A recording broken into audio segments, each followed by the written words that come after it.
Welcome to the Potential Leader Lab. I'm your host, Perry Moffmer, and today on episode 65, we're going to talk about the Oubaitori Mindset, leadership without comparison.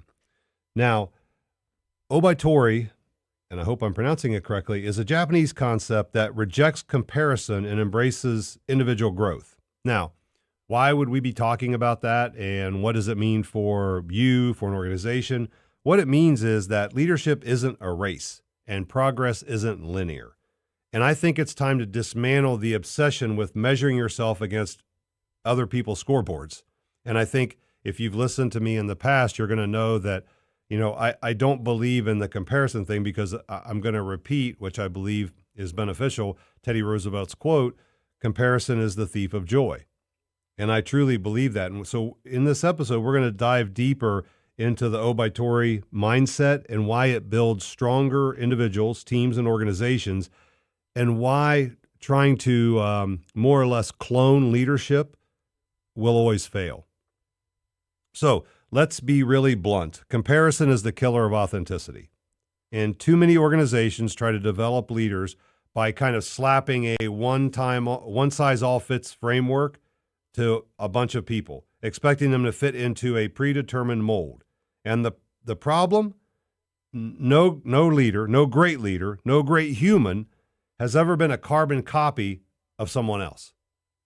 I mean, let's think about that. Any leader you might be included in this. We take on components, we learn from other people, certainly, but we're not a carbon copy. We're not a replica. And so therefore, it becomes kind of interesting to think that we can have a program of any sort with steps 1, 2, 3, 4, 5 that will work for all the people that we want to develop in an organization. And this comparison culture breeds, insecurity and stagnation and worst of all, inauthenticity. It doesn't allow people to be authentic. And leadership is one of those things that must always be authentic, because if it's not believable. And so it's really important that we can have frameworks, we can have outlines, we can have guidelines, whatever you want to call it, we can have. What we can't have is step 1 through 10 of how to make a great leader. And that if you want to be a great leader, you get up at 5 o'clock every morning and you do this and you do that. And if you do all these things, you'll be a great leader.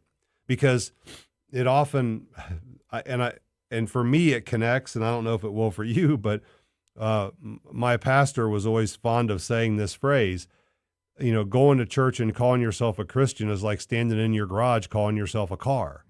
They're just doing things, going through motions and saying you can check things off a list, because essentially what we're doing, to be quite honest, what we're doing in that situation is we're reducing leadership into a checklist. We're saying if you do these things, you're a leader. And I think we can all agree that just isn't a great way to measure or imagine how we would measure development of a leader. So with that said, so I'm going to tell you a little bit about Oubaitori. So Oubaitori comes from this idea that there are 4 types of trees, and they all bloom at their own time. So cherry, plum, peach, and apricot trees. And all of them bloom at their own time and in their own way. Now, what that means is there's one of those trees is not better than any of the others. They all bloom, they all produce a fruit, but none of them are better just because they might bloom sooner or later. They're just different. And so organizations that fail to embrace this end up with leadership teams that are, well, essentially they're starving for originality. They're all vanilla. They're all the same. And I don't think that's what anybody wants, because the literal, even more so now than ever before with the pace of change that we experience in the world, it is asinine to believe that we can just replicate someone that's going to lead the organization in 10 years or be part of a leadership team in 10 years that would be the same person that's doing it today. And I see that all the time with people that are developing others to take over organizations, is we're trying to figure out who's the best person to lead that organization in the future, not right now. And the person that's in the spot right now might be the best person now, but they probably wouldn't be the best person 5 years from now. So we're trying to do a little bit of prognostication to figure out what are we going to need then, not what do we need now. So we probably don't need the same person. And that's what we're kind of getting at. Now, on top of all that, to be honest with you, and excuse my sniffling because I have a cold, as you can probably tell, but the show goes on regardless. As long as I'm upright and able to get in here, we're going to do it. So here's the thing. Comparison is the thief of joy. So that's on one side, that's just, okay, so I don't have joy. But here's what happens when you live a life of comparison. You have, and this is, you can go look it up for yourself. It increases anxiety, depression, chronic stress. You have heightened cycles of negative thoughts and self-criticism. You have greater feelings of inadequacy and doubt. Any of those things, is anybody striving for any of those things? I don't think we are. But when we constantly and chronically compare ourselves to other people, that's what we get. So here's the thing. It isn't just about, Oubaitori isn't just about rejecting comparison. It's about embracing your own strengths at your own pace and your own version of growth. You don't have to be the loudest. You don't have to be the most extroverted. You don't have to be the most aggressive, the most impactful. You have to be you, fully and unapologetically. That's what you have to be. Because guess what? That's who you can be without any thought. That's like if the best thing to do is tell the truth all the time, because then you never have to remember if you lied or not, right? So if I'm always me, if I'm always authentically and unapologetically me, and if that guides my development as a leader and it guides how I impact and how I interact with other people, I don't have to think about it as much. Now, I want to be clear about something. I'm not saying you just show up all the time being you. I'm not saying there's a really fine line here. There's some nuance to this because our natural traits are really great. They develop since we were kids, and our heads are filled with this is who we are. Our personality is not hardwired. We have to balance this with how we show up for other people because that's what leaders do. Leaders show up and they help have a positive impact on other people's emotional states. So if that's the case, we do want to be authentic, but I can be authentic and still evolve. I think those two things can marry themselves. So I'm not just going to show up all the time and take comfort in, well, that's just who I am. That's who they got. That's not what we're talking about here. Authenticity is about being transparent, about being open, about being honest, and about being vulnerable.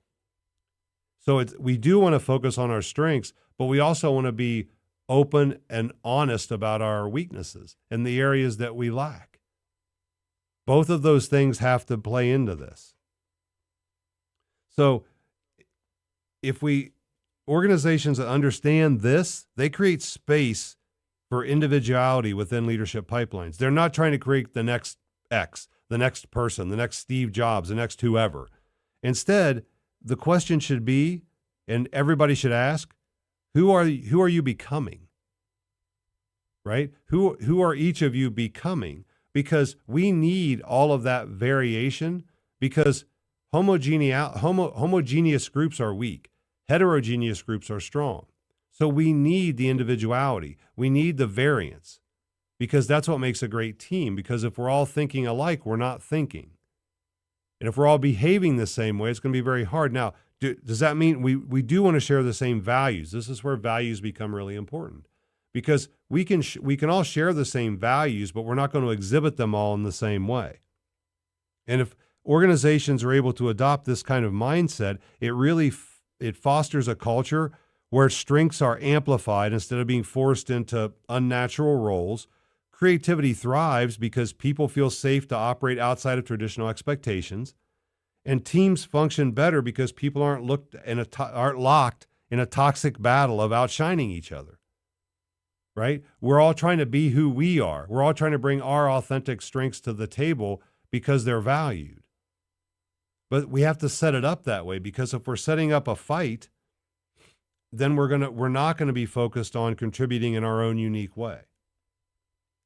So when we talk about this in context of the E3 model about exploring, experiment, and evolving, we have to explore because instead of asking ourselves, how do I measure up to other people? We ask ourselves, what do I naturally excel at? What feels most fulfilling for me?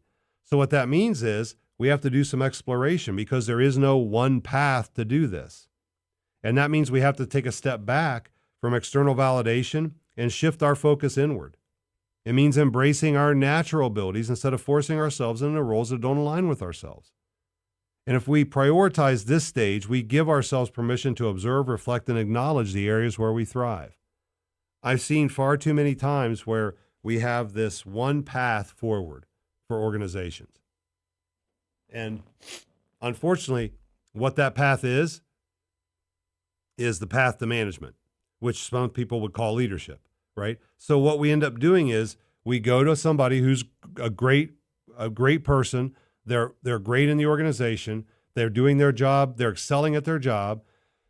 And we go to them and we say, hey, we'd like to offer you more money and a bigger title and more status to do this other job, managing people, leading people, managing processes, leading a group. And 99.9% of the time, what does that person say? That person's going to say, yeah, awesome. I'd love to do that. I'd love more money, more responsibility, more opportunity to make an impact. I'd love another title. I'd love status. I'd love all those things because it's good for our lives personally.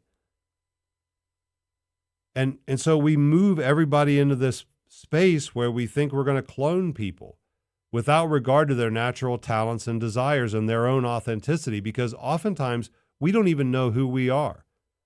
We allow the outside forces to dictate that to us.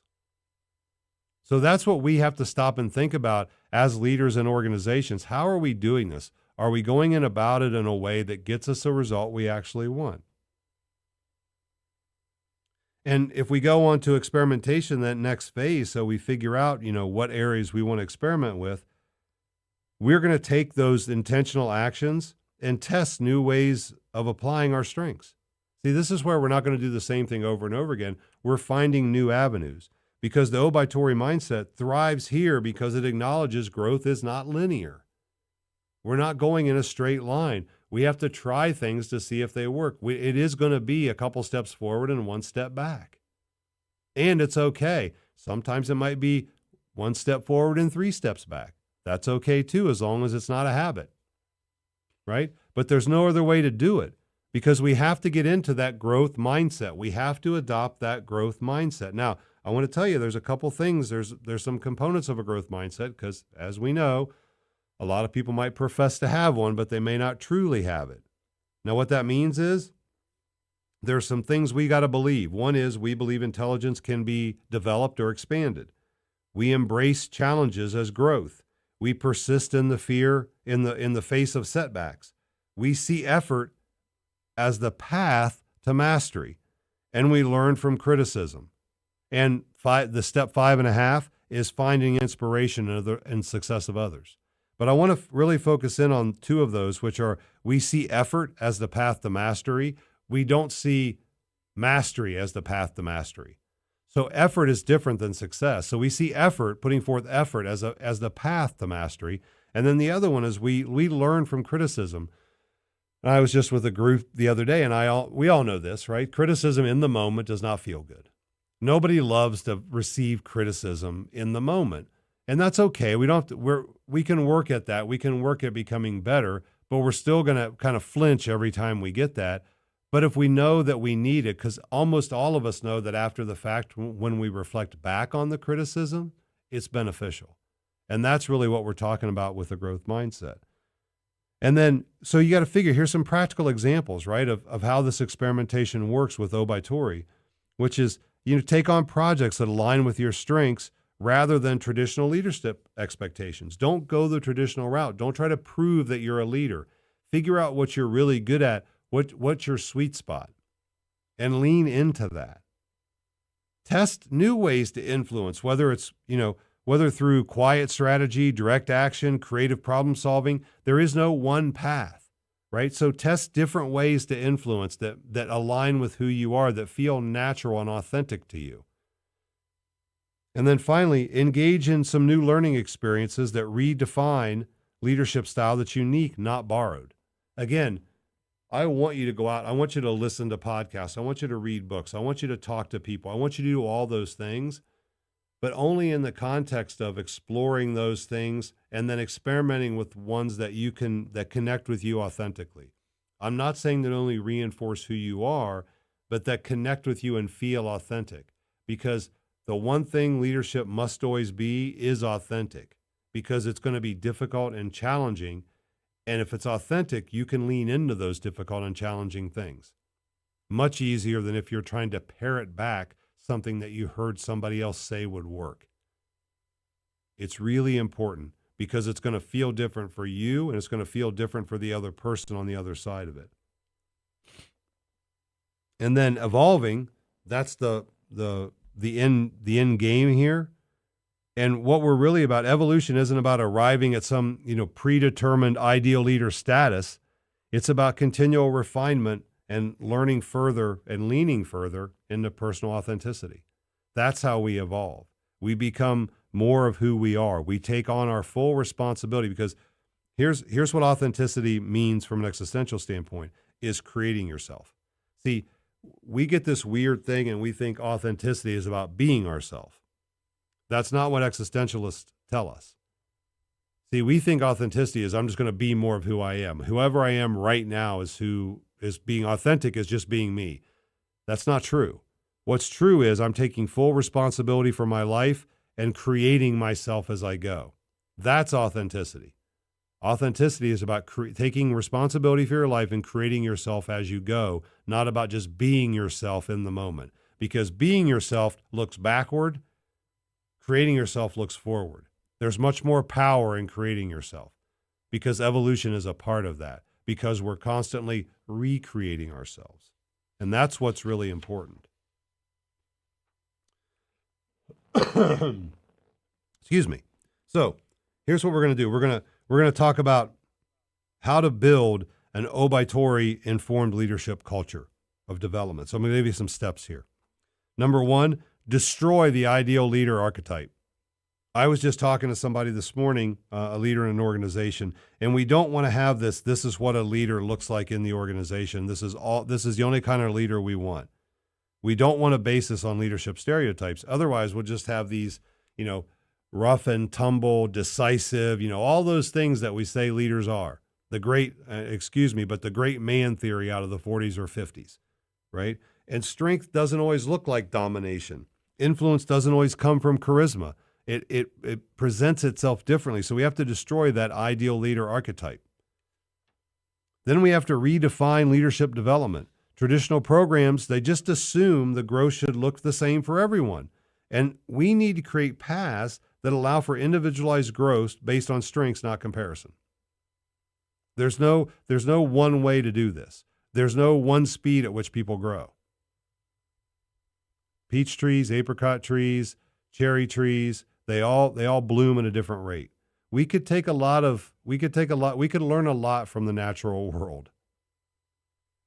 Every crop that we grow grows at its own time, grows at its own pace. We can't over-fertilize. We can't make it grow faster because it kills it.